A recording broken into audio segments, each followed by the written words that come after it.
नमस्कार, पुन्हा एकदा सर्वांचं आजच्या नवीन ब्लॉगमध्ये मनापासून स्वागत. म्हणजे आज पुन्हा एकदा आम्ही आलेलो आहोत गगनगिरी महाराजांच्या आश्रमात, जे आहे खोपोलीला. अगदी खोपोली स्टेशनपासून 10 मिनिटाच्याच अंतरावरती हे आश्रम आहे. आणि आता ह्या आश्रमामध्ये राहण्याची सोयसुद्धा उपलब्ध झालेली आहे. कुठे झालेली आहे आणि ती सोय कशी आहे, किती चार्जेस आहेत, ते सर्व डिटेल्स तुम्हाला व्लॉगमध्ये नक्कीच मिळतील. तेव्हा आजचा हा व्लॉग शेवटपर्यंत पाहायला विसरू नका. चला तर माझ्या व्लॉगला सुरू करूया. तर मंडळी, तुम्हाला हे जे माझ्या पाठीमागे दिसतंय ना, प्रशस्त भलं मोठं, हे आहे भक्त निवास. इथे राहण्याची सोय सध्या सुरू झालेली आहे. आणि इथे राहण्यासाठी तुम्हाला प्रति व्यक्ती म्हणजे पर पर्सन 500 रुपीज पे करावे लागतील. त्या 500 रुपीजमध्ये तुम्हाला 2 टाईमचं जेवण, सकाळचा नाश्ता आणि संध्याकाळचा नाश्ता असं इन्क्लुडेड आहे. सध्या AC रूम्स इथे अवेलेबल नाही आहेत, नॉन AC रूम्स अवेलेबल आहेत. पण रूम्स ज्या आहेत त्या प्रशस्त मोठ्या, अगदी 4 ते 5 जण झोपतील एवढे मोठे रूम्स आहेत. म्हणजे एक कंप्लीट फॅमिली त्याच्यामध्ये आरामात राहू शकते, मोठी असो किंवा छोटी. तर आता मी तुम्हाला जे रूम्सचे डिटेल्स आहेत ना, ते मी तुम्हाला सांगितलेले आहेत. त्याचा कॉन्टॅक्ट नंबर म्हणजे तुम्ही ते कोणाला कॉल करून विचारू शकता, किंवा तुमच्या फर्दर काही एन्क्वायरीज असतील त्या तुम्ही कुठे करू शकता. त्यासाठी मी तुम्हाला स्क्रीनवरती एक नंबर देत आहे, त्या नंबरवरती तुम्ही कॉल करून विचारू शकता. सोबतच ही ज्या रूम्स आहेत, ह्या रूम्स तुम्हाला 24 तासासाठी अवेलेबल आहेत. म्हणजे पहिल्या दिवशी जर तुम्ही इथे 24 तासासाठी आलात तर कंप्लीट एक दिवस तुम्ही इथे राहू शकता, म्हणजे 24 आवर्ससाठी.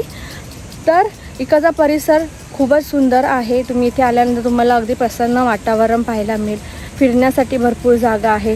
तुम्ही सकाळी 8 ते संध्याकाळी 5 या वेळेमध्ये इथे वरती जिथे गुहा आहे तिथे जाऊन महाराजांचं दर्शन घेऊ शकता. त्याचप्रमाणे प्रशस्त मोठा इथे हवन हॉल आहे, तिथे ध्यान करू शकता. आणि बरीच जागा आहे जिथे तुम्ही निसर्गाचा आनंद घेऊ शकता. खूप सुंदर आणि प्रशस्त अशी ही जागा आहे. त्यामुळे नक्की एकदा तुम्ही या आणि तुम्हीही इथे राहून या जागेचा आनंद घ्या. खूप शांत आणि प्रसन्नही वाटतं. सोबतच मंडळी, मी तुम्हाला आता रूम्स दाखवते कशा आहेत. तर चला, पुढचा व्लॉग नक्की पहा. तुम्हाला इकडच्या रूम्स नक्कीच आवडतील आणि तुम्हाला इथेही यायला आवडेल. त्यामुळे हा जो व्लॉग आहे तो एंडपर्यंत नक्कीच पहा. तर मंडळी, हे आहे ते भव्य आणि प्रशस्त असं भक्त निवास, जिथे राहण्याची सोय अवेलेबल आहे. आता सध्या काम पण सुरू आहे, त्यामुळे तुम्हाला मी दाखवते आतनं कसं आहे ते. इथे पाहू शकता तुम्ही, हा मेन एंट्री आहे. इथे हा मेन गेट आहे, इकडनं आत जायचं. तर मंडळी, जसं आपण खाली बघितलं की खालून जो भक्त निवास आहे तो संपूर्ण परिसर कसा दिसतोय तो आता मी तुम्हाला आम्ही ज्या रूममध्ये स्टे केलेला आहे ते मी दाखवते, कुठे आहे, कसा आहे. सगळ्यात आधी ना, इथे 3 फ्लोर आहेत. First floor, second floor and third floor. आणि तिन्ही ठिकाणी जाण्यासाठी स्टेअर्स म्हणजे जिने आहेत. सोबतच इथे आपण पाहू शकतो लिफ्टसुद्धा आहे, जी आधुनिक पद्धतीची आहे. त्यानंतर आपण आता सभोवतालचा परिसर आतमध्ये आल्यानंतर कसा दिसतोय तो पाहूया. जसं मी तुम्हाला म्हटलं तसं आता सध्या आम्ही भक्त निवासमध्ये आम्ही एकटेच आहोत, त्यामुळे तुम्हाला बाकीचे रूम सगळे इथे आता बंदच दिसतील. आणि हे थर्ड 1, 2, 3 असे 3 फ्लोर आहेत इथे. तर आता आपण पाहू शकतो, तर आम्ही ज्या साईडला उभे आहोत आमची रूम नंबर आहे 101. तर टोटल एका फ्लोअरवरती 28 रूम्स आहेत. कंप्लीट एका फ्लोअरवरती 28 रूम्स आहेत. तर आमची जी रूम आहे ती ह्या बाजूला आहे 101 रूम नंबरमध्ये. आणि त्यानंतर मग लाईनी सर्व सेम रूम्स तुम्हाला म्हणजे सेम साईजच्या रूम्स इथे पाहायला मिळतील. पण एक आहे की व्ह्यू प्रत्येक ठिकाणावरनं वेगवेगळा आहे. आम्ही ज्या रूममध्ये स्टे केलेला आहे त्याचा फ्रंट व्ह्यू आतमधल्या बाजूला जसं तुम्हाला हा दिसतो तो आहे. त्याच्यानंतर बॅक साईडला जो टेरेस व्ह्यू आहे. प्लस जर ह्या साईडच्या रूम्स तुम्ही बघाल तर ह्या साईडच्या रूममधनं तुम्हाला डोंगराच्या इकडचा जो रूम आहे जिथे गुहा आहे तो रूम म्हणजे तो व्ह्यू तुम्हाला तिकडनं पाहायला मिळेल. असं प्रत्येक रूममधनं तुम्हाला वेगवेगळे व्ह्यूज इथे पाहता येतील. तर आता आम्ही ज्या रूममध्ये स्टे केलेला आहे तो मी रूम दाखवते तुम्हाला कसा आहे.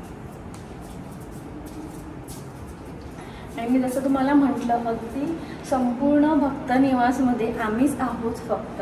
त्यामुळे तो एक वेगळा अनुभव, कारण आम्हाला इथे यायचं होतं, स्टे करायचं होतं, त्यामुळे खूप बरंही वाटलं.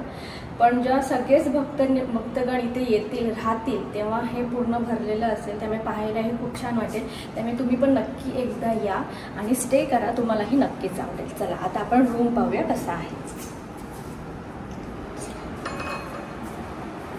मंडे जसं मी तुम्हाला मगाशी म्हटलं, आम्ही थांबलो तो 101 रूम नंबर. असे टोटल 28 रूम्स आहेत एका फ्लोअरवरती. आणि रूममध्ये एंट्री केल्यानंतर तुम्ही पाहाल तर तुम्हाला प्रशस्त असा मोठाच्या मोठा रूम इथे दिसेल. 1 2 3 4 असे टोटल 4 बेड आहेत. त्यामुळे मोठी फॅमिली असेल किंवा छोटी फॅमिली असेल आरामात अगदी स्टे करू शकतात. सोबतच आता रूम आतनं कसा आहे तो आपण थोडक्यात पाहूया.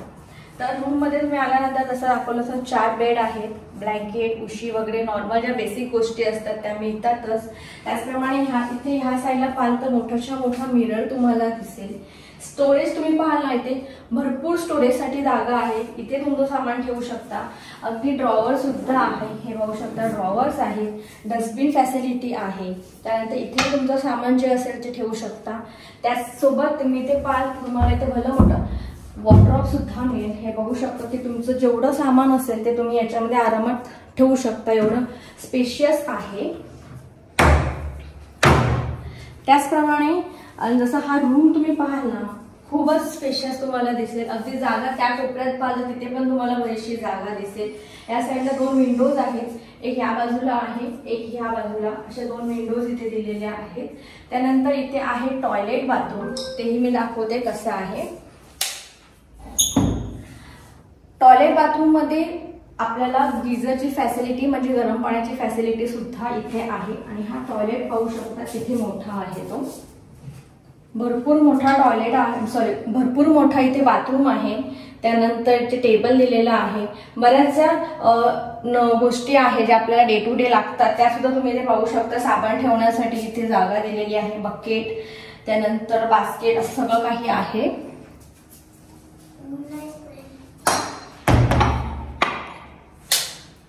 चला आता आपण टॉयलेट कसा आहे तोही पाहूया. आणि हा आहे टॉयलेट.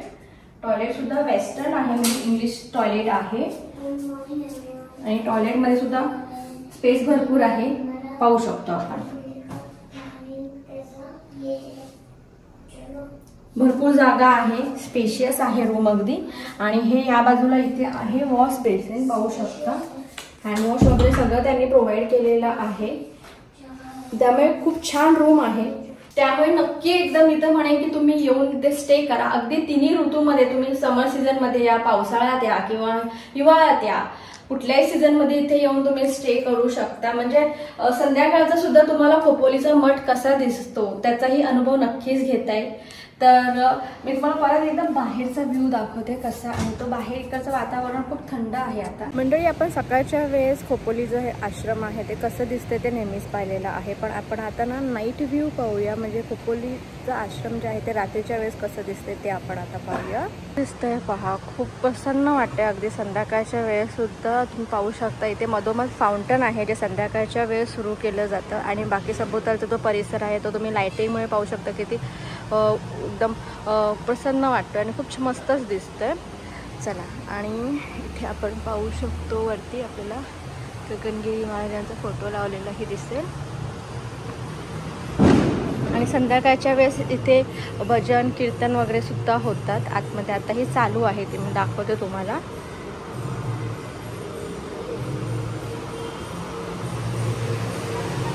सकाळच्या वेळेस पूर्ण हॉल जो आहे तो भरलेला असतो. सगळी माणसं आलेली असतात, भक्तगण आलेले असतात. पण आता तुम्ही ह्या टायमिंगला पाहाल तर तुम्हाला अगदी मोकळं मोकळं सगळं दिसेल. त्यामुळे शांतता आहे, खूप छान वाटते. आणि तुम्ही पण संध्याकाळच्या वेळेस महाराजांचं दर्शन घ्या.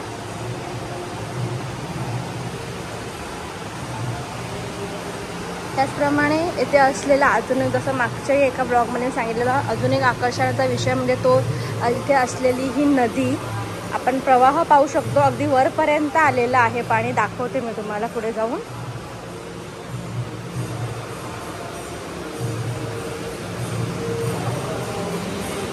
हे बघा, काळोख आहे पण पाण्याचा प्रवाहाचा आवाज आपल्याला ऐकू येत असेल. आणि आता कीर्तन पण चालू आहे, भजन कीर्तन.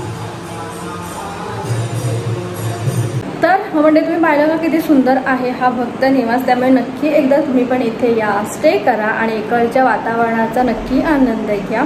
पावसाळ्यात आलात तर तुम्हाला इकडचं वातावरण अजून आवडेल, कारण क्लायमेट अतिशय सुंदर असतं, पाऊस पडत असतो, आजूबाजूला सगळीकडे हिरवळ असते आणि त्यात थंड वातावरणही असतं. त्यामुळे नक्की तुम्ही या आणि इथे राहून पहा, तुम्हाला नक्कीच आवडेल. आणि सर्व डिटेल्स मी डिस्क्रिप्शनमध्ये दिलेले आहे, तर ते नक्की पहा. आणि आय होप तुम्हाला हा आजचा ब्लॉग आवडला असेल. आवडल्यास लाईक शेअर कमेंट करायला विसरू नका. सोबतच चॅनलला सबस्क्राईब करायला विसरू नका. सबस्क्राईब केल्यावर जे बेल बटन आहे तर ते क्लिक करायला विसरू नका. तर मग भेटूया पुन्हा नवीन ब्लॉगमध्ये नवीन काय गोष्टींसोबत. बाय.